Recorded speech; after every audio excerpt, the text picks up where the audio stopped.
your vision has to be clear. Yeah. I think as a director you have to come in fully prepped, having a clear vision, so that then you're open to being a little flexible or just like allowing for improvisation.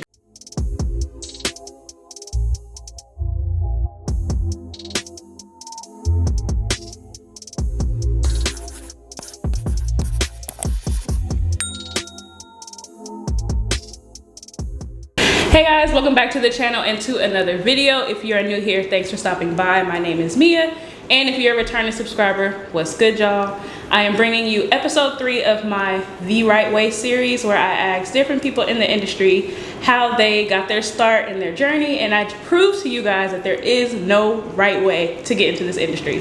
So today I am happy to be joined by Nancy Mejía. Hello. Who I work with on The Chi, but this episode in particular is a treat because you're the first director Oh, okay. that I've had. I've cool. had like other people who are writers and producers, but you're my first director. Okay. So, you know, you gotta hold the just you want me to mantle. expound on that?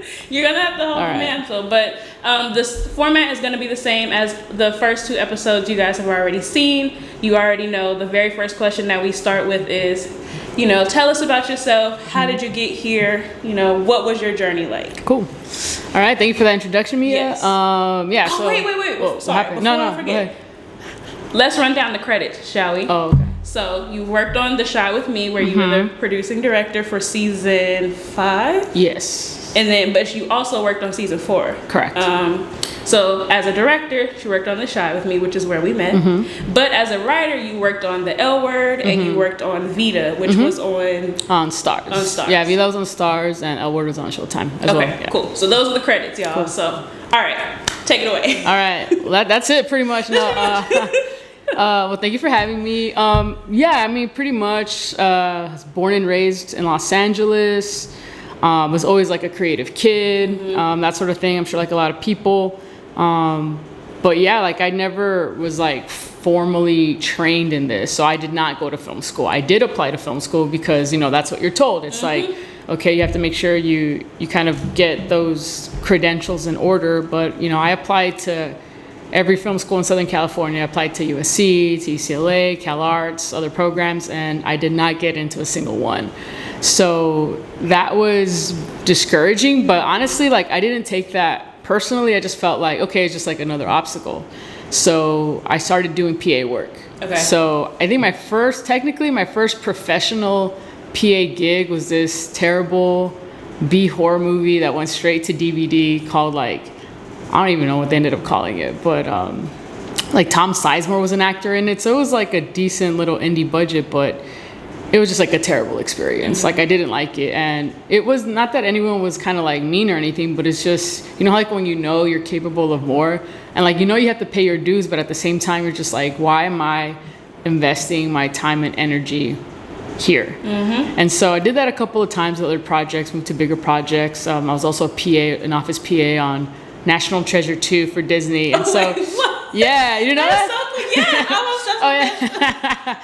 No, for the movie, yeah. So like, it's so funny because wait, is that the one where they like? There's a scene where there's like a huge clock and they have to go under the water, or is that? Yes, it was like a pyramid or something underwater. Yeah, I remember because they shot that. There was a stage at the Universal lot, and I remember having to, because I was an office PA, so sometimes we had to deliver, you know, stuff from the office, and I remember just walking in there being like, whoa, and it was like all styrofoam, and you see like first of all, that was like a big impact because I think that was like the biggest budget set I have ever been on. So I was just like, oh, okay, like it's a matter of obviously having enough money to get people that are talented enough to like build this. But yeah, so I did that. But to be honest with you, again, it was just very, I kind of felt that in like my gut of like, I don't know, like what am I doing here? Is this really gonna work? And so I became discouraged because I felt like I had proximity to these people, but I really didn't have any access. Like they saw me as a PA, production assistant. Yeah. And truth be told too, like I was always like definitely quiet, and I wasn't someone, because I never wanted to feel like a careerist and just kind of like, if I liked somebody, I would talk to them, but maybe they weren't the person that was gonna help me out. So I kind of wasn't tactful in that way. So what I ended up doing was actually just leaving it completely, and then went into like, I thought, okay, I'll be a substitute teacher because this way, like, I still have time to work on my own thing. And I think by then I did get because my thing was always to be a director. Like, I wanted to direct movies, but I knew I could also write. So I was just like, all right, well, I can't direct whenever I want, but I can write whenever I want. Absolutely. So I was like, okay, well, let me, write some stuff. And you can direct what you write. Well, yeah. I mean, it's true. That's very true. And so, so then, like, little by little, I just kind of, like, wrote short stories or short films without really thinking that I could make them, but I was just kind of having samples. But eventually I kind of became a high school art teacher. And, because you have to pay bills and, you need health insurance. It was still in the back of my mind to do. But again, it wasn't like I knew exactly, like, even what role, like, where do I even apply to? Had no clue. But definitely those 3 years of teaching high school were very beneficial to me. I think you learn a lot of people skills, you learn a lot of patience, how to prep, how to plan.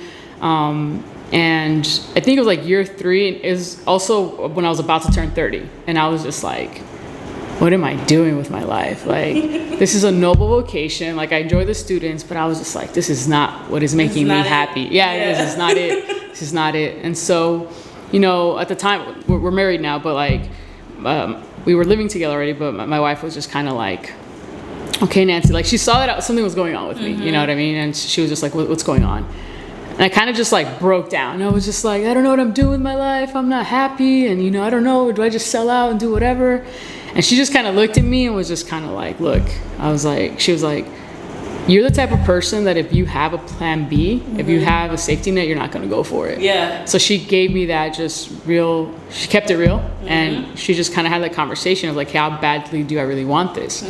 And so she kind of encouraged me to resign. And so I resigned my teaching position, and she was like, I'll work. And like, she was an English teacher herself, so it wasn't like we were rolling in money, right? But we were like, okay, like, and again, we're also naive. We're like naive thinking like, oh, this is going to work out. Like, I'll just like, have some samples and bam, I'll be discovered. It'll be like tomorrow. Yeah, it was like 5 years. It was 5 years. So from the age of 30 to 35, I was technically unemployed. I stayed at home, did the cooking and cleaning, and she worked. And but I did have time to write. So I remember during that time, I did write an original pilot, and we live in the Lincoln Heights area, so I wrote a pilot about these 2 young girls that meet and like encourage each other to start a band, and I remember, it's so funny because it's like sometimes you're just inspired by random things. And I remember reading an article in the Atlantic Monthly about how when John Lennon met Paul McCartney, and like they were like teenagers. Who takes a 16, 17-year-old seriously when they say they're going to start a band? And they became the Beatles, right? So that kind of inspired me. I'm like, all right, well, let me just change the characters to brown girls. So that was the first like pilot I wrote. And then I did like write and direct a couple of shorts. But again, all this was just like the people that I knew, no one that really was in the industry. And then like, I'm sure like a lot of writers out there, I applied to like Film Independent, to like the Sundance Labs. And like, again, didn't get into any one of those, right? So you'd think, oh, that's a sign. But again, I just feel like I'm not going to let like a committee or a board or people that don't know me decide my fate. I feel like I always have that mentality. I don't know. Like, I don't know if you've experienced the same. No, absolutely. And I'm so happy that you talked about that, because I was on a Zoom earlier with a family friend, and it was basically like an informational interview, because they're trying to do the same thing.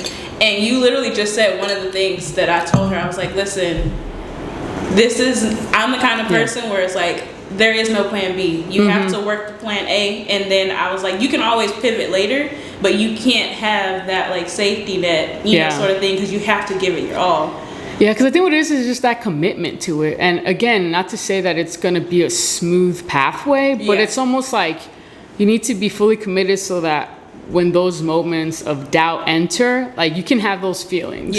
But and you're going to have them, like, it's natural, it's part of the process. Like, because, and one of the things, like, I don't want anyone to think that, like, oh, everyone who gets in this industry is just super confident. And they just know that. First of all, every time I give my script to somebody, I'm like, they're going to rip at your face. Like, for sure. It's such a personal thing, writing, and then directing too, because like it's the visual part of it. But it's so like we're all so vulnerable when we do that. You know what I mean? And like writing is hard. Like it really is. I think it's definitely, in my opinion, more difficult than directing. So for sure, like it's something that you want to like protect and keep being good at. But at the same time, you have to not be so insecure and allow people to like critique you. That's how you get Yeah. better. I think that's how you get better. Yeah. And I think what I'm noticing is that in today's world, with any industry, I feel like people think that they're going to be great at the start. Like they just want to be yeah. really good. And I'm just like, no, like it takes time to develop those skills. Yeah. And maybe they have like filmmakers or writers or people that they admire. And I'm like, yeah, I'm sure they also had a journey to get there, you know? And, you know, like to talk again about the journey. And I do want to go back to like how you got from the, you know, within the 5 years, you like did all the work or whatever. But, briefly, like to talk about like a journey and someone who's quote unquote success story. Right. Like I remember I was in college watching the Misadventures of Awkward Black Girl on YouTube, like Issa Rae's web series. Series, right? And she acted in it, and like it was so inspiring for me to watch like the process of like to go from the web series to Insecure. Yeah. Because it's the same, you know, it's the same concept. They just repackaged it, and like when they sold it to HBO. I mean, he has institutional support now at HBO, right? Exactly. But her like, talent didn't change. But for me, the inspiring part is going to YouTube and seeing Issa with the short cropped cut hair, right? You know, with the little chubby cheeks, you know, like and like the lighting is not so on point. Great, and like I know exactly where they shot because you know I'm from LA, and I know what Lamar Park looks like. Like I know what's supposed to be in Inglewood, those parts, like. So again, but that didn't happen overnight. No. Like she didn't get Insecure as soon as she dropped Misadventures of Awkward Black. Like there was a journey within that, you know. And that's why it's so important to be like supportive. Like if you have that group of like, because I'm sure maybe people critique that work, the early work she did, but it's just like that was just all part of her process. Exactly. You know what I mean? And it was a proof of concept. It proves that she can deliver because one, it may not have had this HBO budget that she eventually got, but she was still able within how, you know, pedestrian, quote unquote, and I'm not using that word as a negative connotation. You're not trying, like not derogatory. Yeah, I'm not knocking her out. I'm obsessed with her, but you know, she was able to connect to people and get a built-in audience who followed her to HBO and watched Insecure. No, and that's like awesome. Like that's amazing, and not that many people have like the work ethic and the like resilience to keep doing that. Because I'm sure like maybe other places said no before HBO said yes. I'm pretty sure. Right? I'm sure. Right. Yeah. So okay. So you went. You talked about how you were a substitute teacher, and then you chose to like cut it off. And then between those 5 years of just doing the work, putting your head down, having your samples ready, when did the first break, quote unquote, like big break happen? Yeah, so for me, again, like TV wasn't even something I thought was an option because I felt like it was more of a gauntlet. But I did volunteer with this group called Nalip, and they help Latinx content creators. And so because I volunteered for a lot of their events, at the time, the coordinator, he eventually became the director of the program. He reached out and was like, hey, Nancy, like, again, and this is what I mean, where like people say, because you know what word I hate actually? When people say, oh, you're just lucky. Oh, that's all luck. There's like, no. Yes, I hate that too. Yeah. Because it's not luck. And so what, let me backtrack. We could do like a little sidebar. Yes, for sure. Sidebar, and like let me not backtrack because when I did my talk with Rashida, we did talk about how there is a faith element, there is some sort of divine intervention that happens, but I don't consider that luck. No, I don't. Even in the midst of that divine only works if you've done the work to put yourself in the position to receive the divine assistance. Because also I think when people, and sometimes again people are, I don't feel like they're being malicious when they say it, but at the same time, it almost sort of like takes away from you like earning it, and and so yes, the timing was right when when he reached out and was like, hey, do you have a pilot script that takes place? He specifically said that takes place on the east side or in East Los Angeles. And I remember I mentioned earlier that I had written a pilot about these two young girls trying to be musicians. And I was just like, yeah, I do. But what would have happened if he would have reached out to me? You wouldn't have got the position. And I would have said, actually, no, I'm sorry, I haven't been writing. I'm, And so that script that I had, I submitted it to him. And again, he didn't explain why, because I trusted him. But I guess at the time, Stars was developing VIDA. And so Tanya Saracho, the showrunner, was looking for a writer to fill in the position of staff writer. Because as you know, sometimes that that position is paid by the network, right? So it's like, so it's usually the quote unquote diversity hire, right? So that was the position she was looking for. And so she just reached out to a lot of people. And so I believe from that particular program, I was one of 13 scripts that was submitted to her. Got you. And so, yeah, so I submitted the script, and then a week later I heard back from her office and to set up an interview. And so, yeah, so I had an interview, and, you know, I did read the pilot script for that show. And so, and this is another thing too, it's just like, I would say young writers, like, don't just be like a people pleaser and agree with everything. Like, be honest about your opinion, because ultimately that's what they're hiring, is your brain. Yes. Yeah, it's your POV, your creativity. And maybe you won't mesh, but you don't want to go into a position where you're kind of misrepresenting like your ideas or your perspective. Because you also, too, we're getting paid to help the show be as authentic as possible. Like, no one's hiring you because, well, I hope they're not hiring you because they want fluff. You know what I mean? Like, you want shows that people are going to buy into. People buy into authenticity. Yeah. You know what I mean? So, yeah. Yeah, and I'll be honest with you. When I was first interviewing, I legit thought it was to be like a writer's assistant, because I was like, there's no way they're gonna, because I'm like, I have no experience. Yeah. And so I remember when I had, but you did, because you had been well, yeah. For 5 years, but I guess but again, that felt not feeling like I had that like official stamp of approval, that industry stamp of approval. But then I remember I was really nervous when, after the meeting with her, she was just like, okay, now you have to go to Stars and have a meeting with the executives. Okay. And so that's when I knew, like, oh, okay, like this is real. And so I met with them, and right there in the room, like, they told me that I was hired as a staff writer. And I remember just like, I love stories like that. And so think about it in context, from being unemployed for 5 years to then like being a staff writer like in TV. And again, it's not something that I was specifically planning for. It was just, it was a life changing for sure moment. Oh, absolutely. And what I love specifically for the, you know, at large, the series that I'm working on, is that pretty much everyone, the first 2 writers I've had, both had assistant experience. And so a lot of times when you like talk to people and you have information interviews, they talk about like, oh, being an assistant is a really good way to like get in. I love that you didn't have that experience. No, like I kind of just like, and again, that's almost like thematic of my life. Like, my brother taught me to swim by just pushing me into a river in order, you know what I mean? Like, that's just I guess how I guess the universe or God sees it fit. That's how they know you pay attention and you learn. So they're gonna keep throwing you into I guess so. Into the deep end. No, but so that writer's room was like my first experience of just like, okay, this is what a writer's room is. But again, like, I also had the benefit of she was a first time showrunner, so she was like learning along with us, and there were other writers in the room that already had experience. But yeah, so that was my first experience, and since then, as you know, like, things just snowball. And you know, I did season 1 and 2 of that show in the writer's room, and that was the first show I also directed on for season 2, and then you just keep like, you know, leapfrogging into other opportunities. So I am doing something that I don't typically do.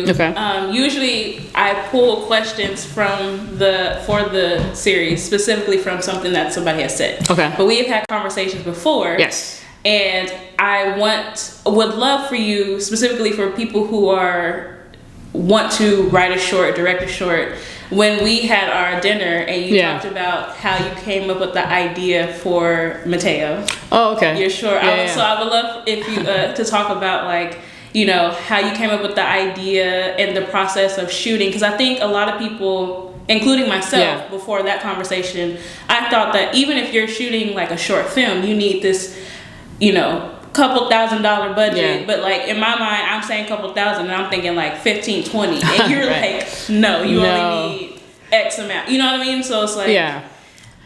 I mean, look, and again, it's one of those things too, where just kind of like the right person just saying the right thing to me, and I'm just kind of clicking, and so actually, this happened when I was a PA, an office PA on National Treasure 2, I made friends with Trenton Watterson, who was a production secretary. And so, like, you know, his ambition to be a producer, my ambition to be like a writer director.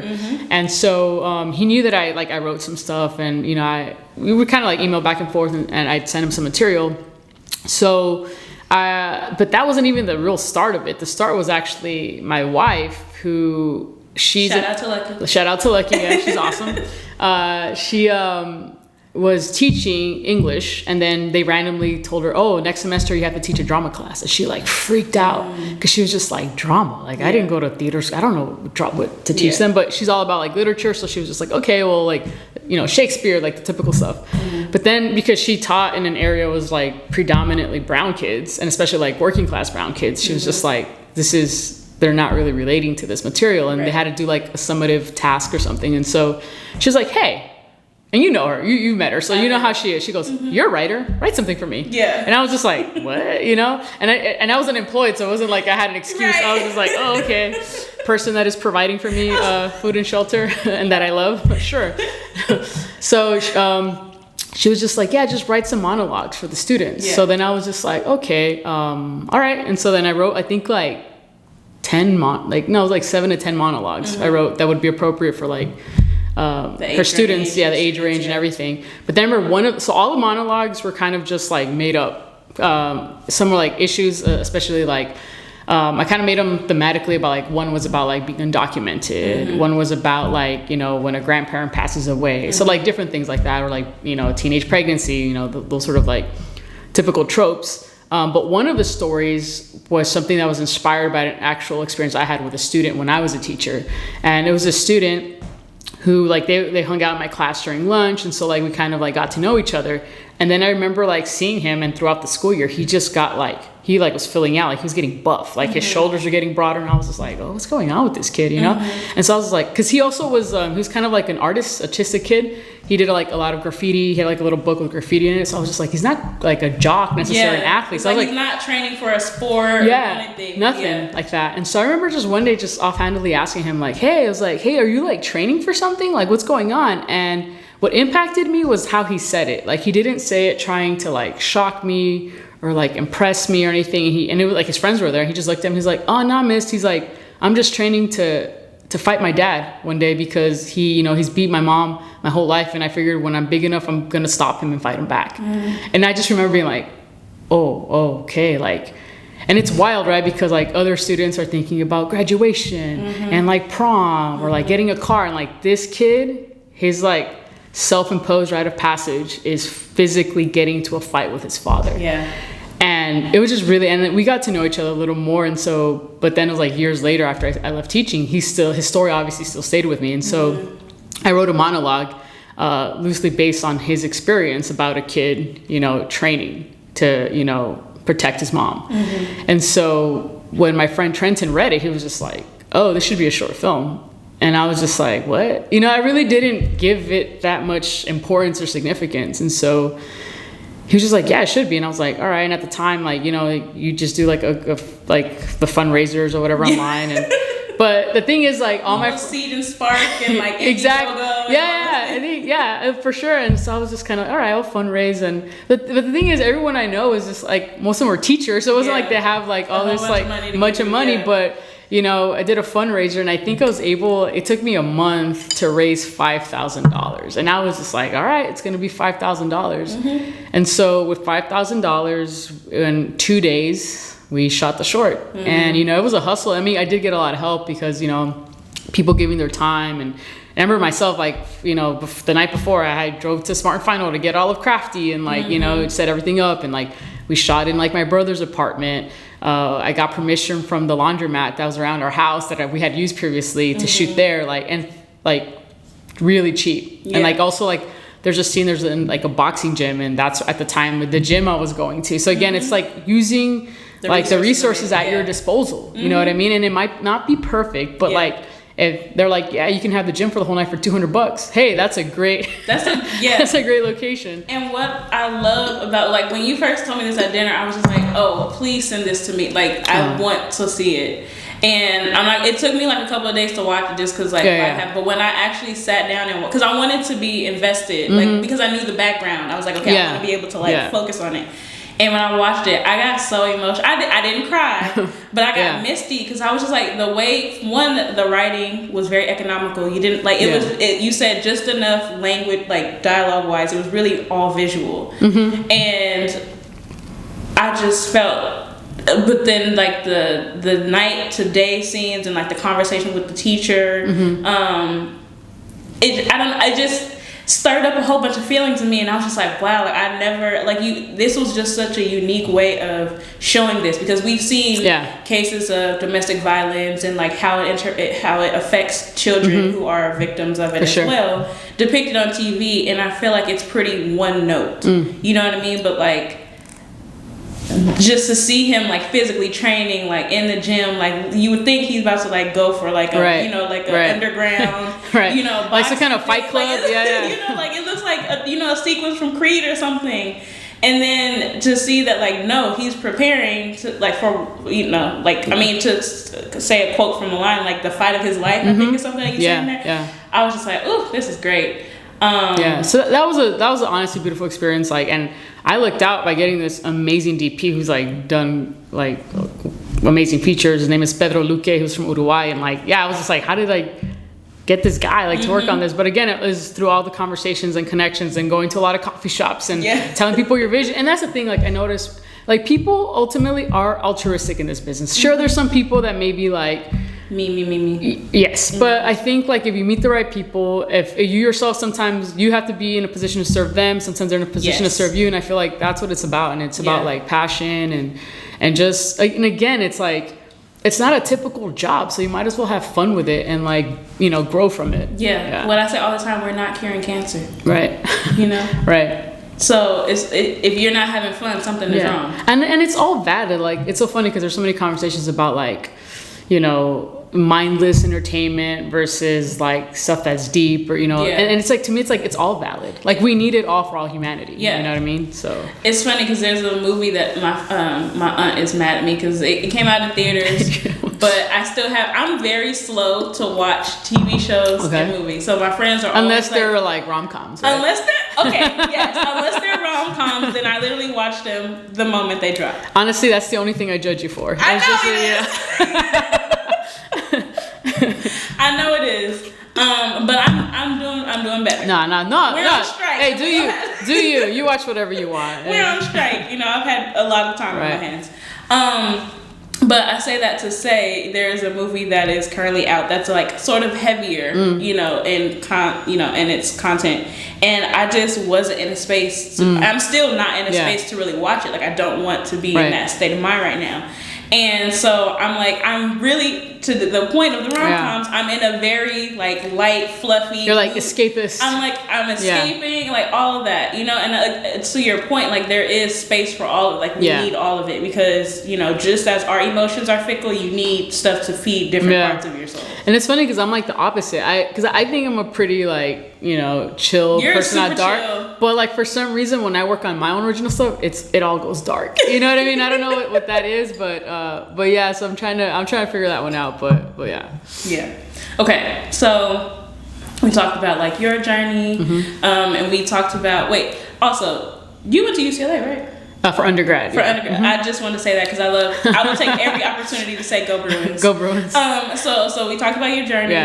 We talked about, you know, how to like source ideas for a short. The next thing I want to talk about is obviously you have experience directing, but also not just directing one-off episodes, but also being a producing director and being on a show for an entire season. Right. And able to see, you know, maintaining the stylistic integrity across episodes. So like, can you talk about one, I would say for people who want to be directors and eventually the producing director on the show, talking about how to manage dealing with the crew and the cast, and like it really is a big organism that, you know, for falls, sure. Obviously it's not all on your shoulders because you have, you know, hopefully you will have a showrunner or showrunners who like carry that weight with you, line producers, etc.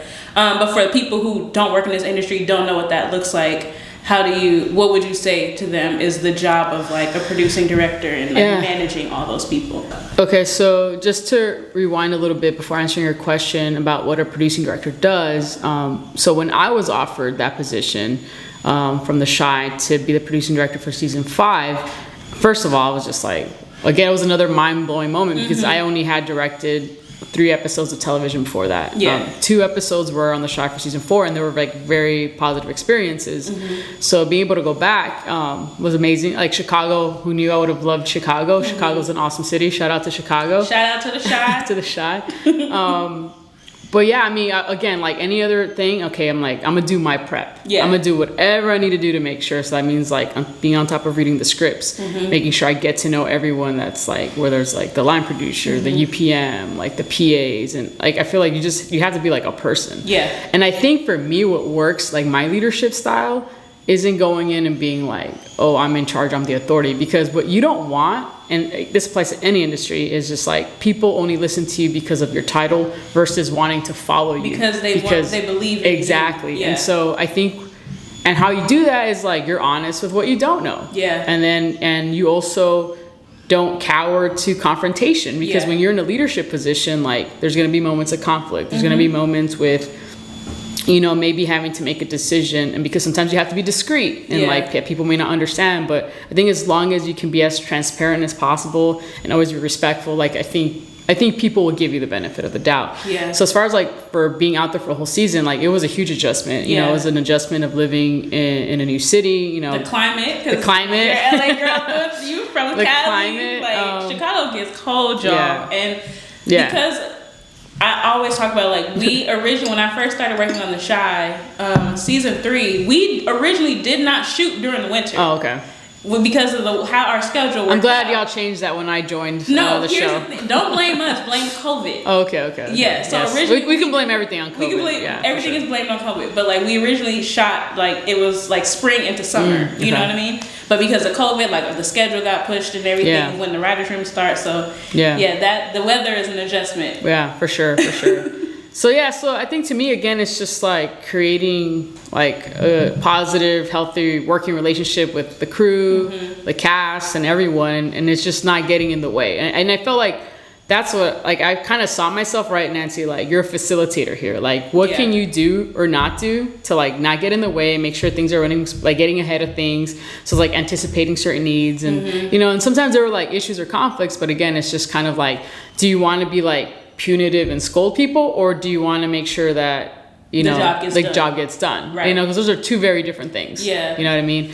And so, so it was, like, an amazing experience that I learned a lot from. Like, I felt like, okay, like, I'm learning how to like the whole production like of a show, because you're privy to all the meetings and to everything. So it was an amazing experience that I'm gonna be eternally grateful for. Yeah, and I wanted you to ask me why I was smiling, and the reason why I was smiling is because I wanted to talk about how much I appreciated you. No, I appreciate that. Because yes, season 5 I was there and like you were around, but you didn't direct my episode, so we didn't really have like a lot of personal interaction. But season 6, this this last season that I was able to go to set again, I was there while you were directing, and like, you know, I'm very insular about like things I want to do. I don't really tell people all the things, but like I felt comfortable telling you, hey, I want to direct. I've never done it before. I've really never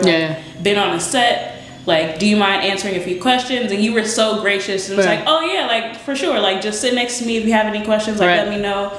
And even if I didn't have any questions, because sometimes, again, kind of the point of this series is like you don't know what you don't know. Right, exactly. And I would be sitting there in Video Village. You obviously were in front of me. I would be sitting behind you, and you would turn and be like, "Oh, I did this because," or "I said this because," like such thing. And I was like, "Oh, like you taught me so much," which goes back to your teaching background. I was gonna say it's just kind of like I feel like even though at the time it felt sort of like, why am I wasting my time?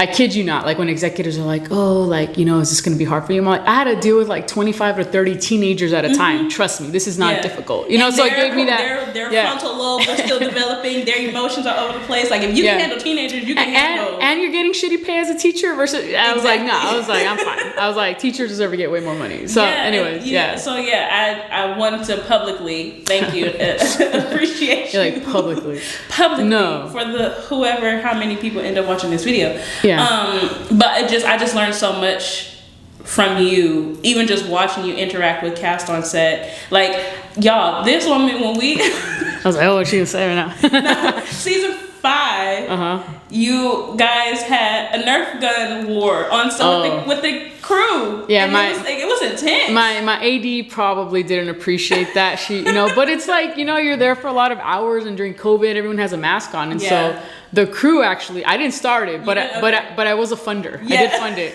So like the crew kind of had this, like during breaks or lunchtime, they would have all Nerf guns, and then I think it became basically the camera department. It was like camera department versus props. I think props. I think, but then I saw that props barely had ammo. They had I remember going to Target and then like just getting a bunch of like Nerf guns and then just like dropping it off their prop cart and walking away. I'm like, oh, it wasn't me, but yeah, it was. But again, it's like, I don't know, like it's just I think it goes back again to conversations that I've had previously about like work is all about the culture that the people at the top instill and purvey. You know what I mean? And I felt while I was there that it mattered to you that the culture was one, like you said earlier, that's lighthearted, that people enjoy coming to work every day. And like and that's not to say that like everything is kumbaya, because let's be real, like we're working 12. I mean, you saw 14. Some of my moments too, and I would get a little upset and I have to go take a walk. I have to go walk away. So like I said, it's not every day it's like sunshine, rainbow, and like unicorn parts, but it's just like, for the overall end game, everyone is having a good time, everyone enjoys and respects who they're working for. And that's the thing too, though, it's like, because I'm process oriented for sure, like you know how some people say, oh, the ends justify the means. I absolutely disagree with that. I think that it's just as important how you do something and the process versus, and the final product, of course. And so like hopefully in an ideal world, it's like the process, the journey was enjoyable for everyone, and then you were able to create something great. And I think because for me, like, it's funny because my biggest fear when it comes to any job that I go into, it's just like, I want to make sure that I'm not responsible for someone's like low moment on set or like a very negative moment. Ooh. Like, I feel like, cause like that can stay with people. And I think that comes from teaching too. I mean, even as students, remember like if a teacher says something to you that just like hurt you, like, but so I think I keep that in mind a lot, and it's just making sure that I'm not part of someone's like low moment on set. No, that's amazing. And it really is true, because a lot of times like I feel like you do like late night, like when actors are doing like late night interviews or whatever, people are always like, I had this one teacher that like told me I'll never be in anything. Or on the flip side, I had this one teacher who like really believed in me, what I mean? It's like, even if you don't have that experience, in your youth, like through a teacher, like that experience or that support, that, encouragement can come from a coworker setting for too. For sure. And that's the thing, like I think at the end of the day, we all just want to feel like accepted and have purpose and value.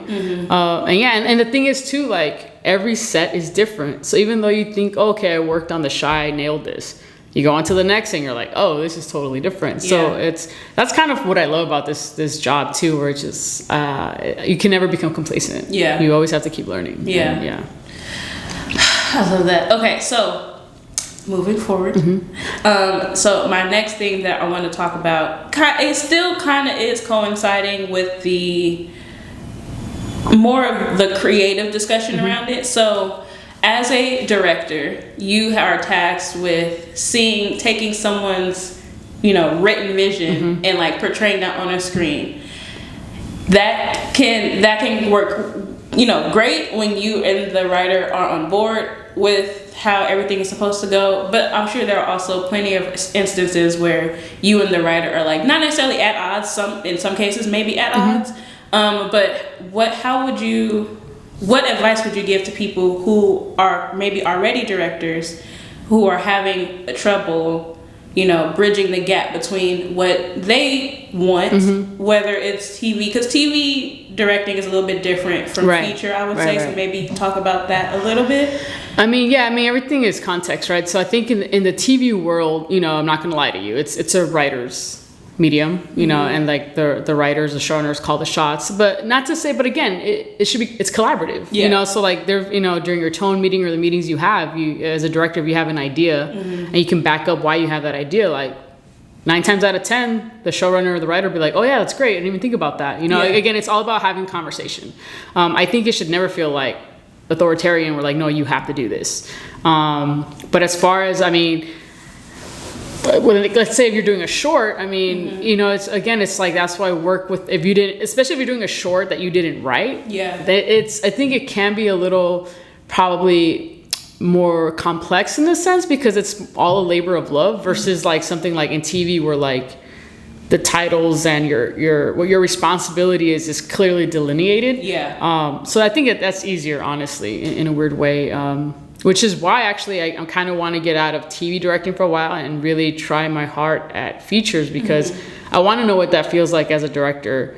Kind of like that feeling I had when I did my short, but on a grander scale with like a proper budget and, you know, everything. Yeah.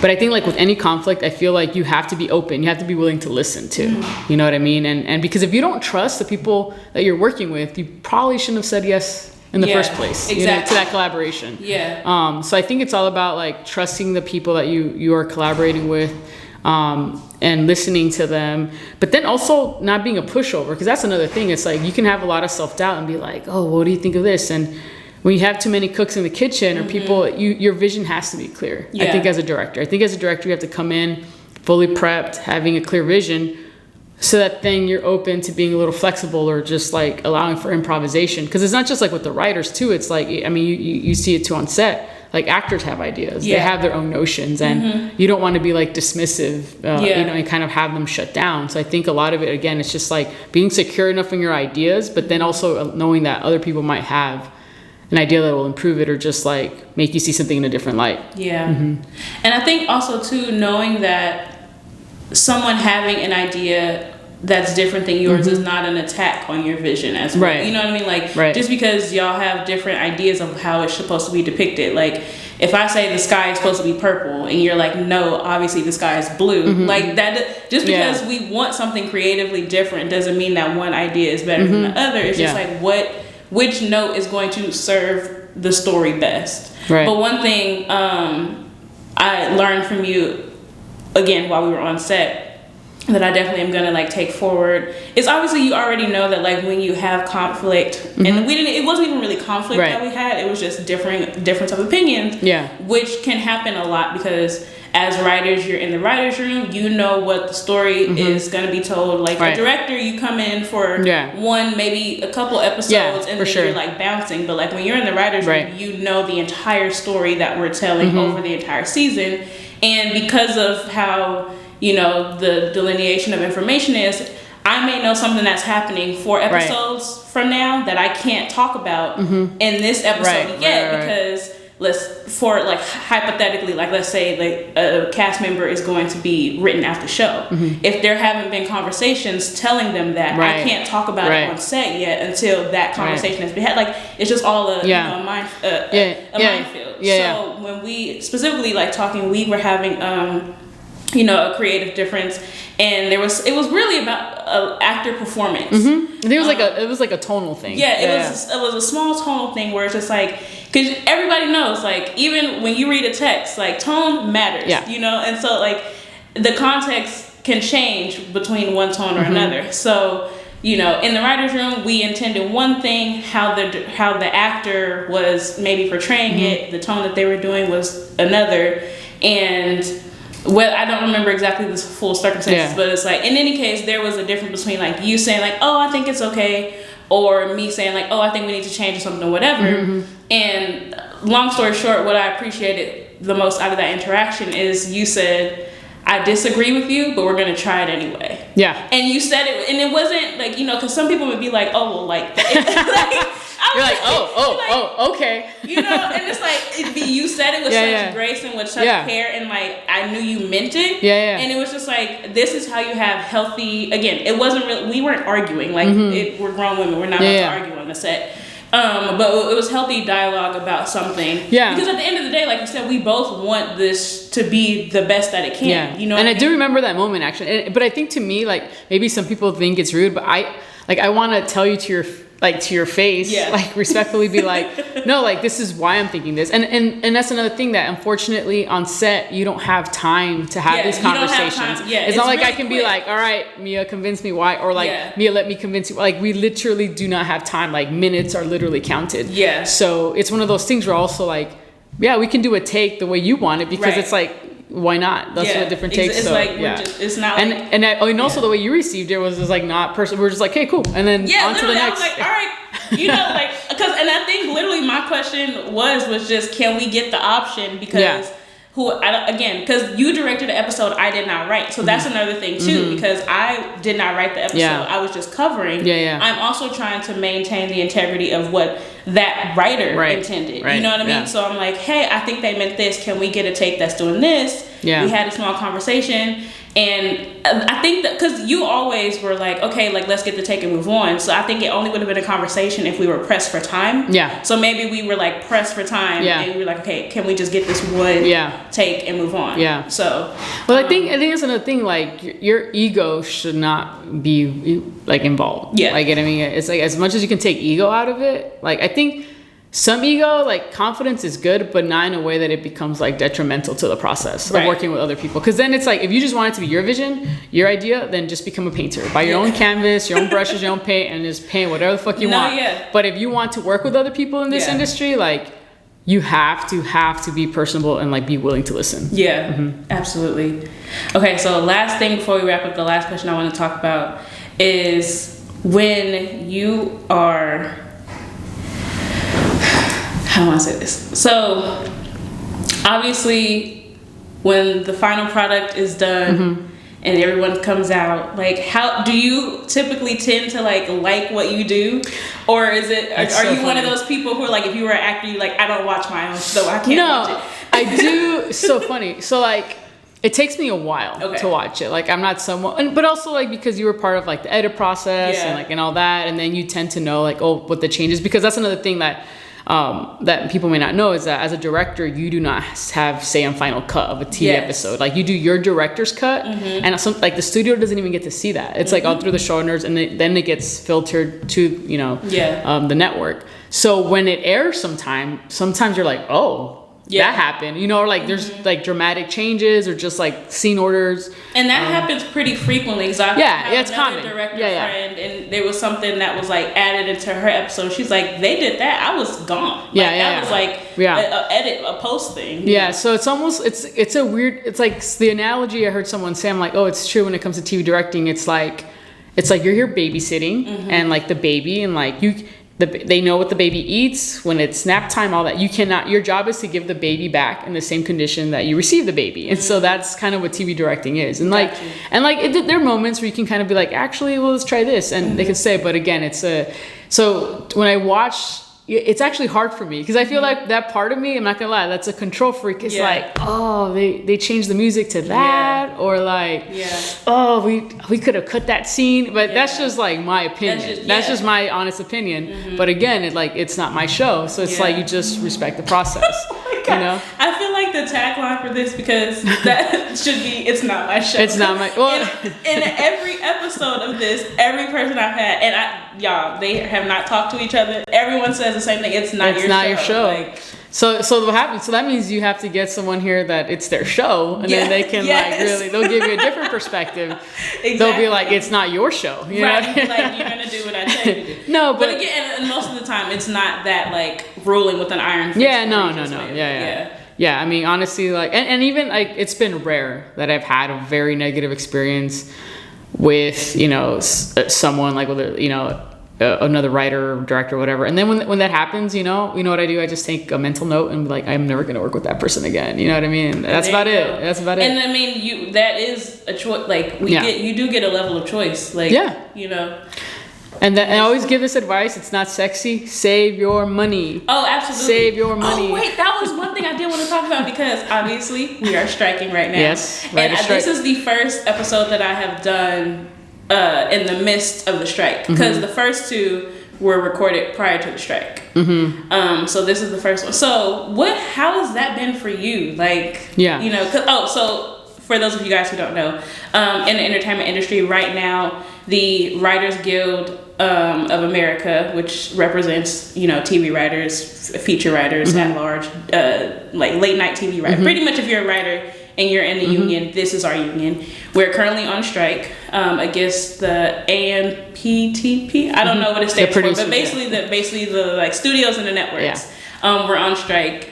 until, you know, there comes to like some sort of agreement contractually between the two of them. We're like week 7 of it? It's week 7. Week 7 of the strike, yeah. So we have been, I personally have been out of work for 7 weeks now. That was an adjustment because I'm such a like, you know, Energizer bunny, like have to keep moving. That when you're forced to not move, we had our dinner like I think 2 weeks in. It was like a week or two into the strike. And you were like, so how you doing? And I was just like, you know, I'm good. Like, I was like, okay. I was like, you know, trying to keep a, you know, a safe face. Like, you know, I'm like, shit. I mean, any uncertainty, especially like if you're like a planner, or you're someone that likes, and that's me to a T. I'm like, I need to be able to like, you know, this is what my life is going to look like for these next couple of months. So it took a minute for me to adjust. And honestly, our dinner was really helpful because it helped me recenter, like, okay, I need to use this time to work on my short. And like, you know, like, so it was like, okay, it gave me a little, like something to focus on. So like, how's it been for you? I mean, like for me, it's been, you know, again, it's like nice having more time to do stuff that you need to do for family, just like errands that you have to do. But at the same time, it's also unsettling because you're like, okay, when is the next job gonna come around, the next paycheck? When, you know. And in a weird way, it is sort of like heartening to know that everybody's on pause that you know.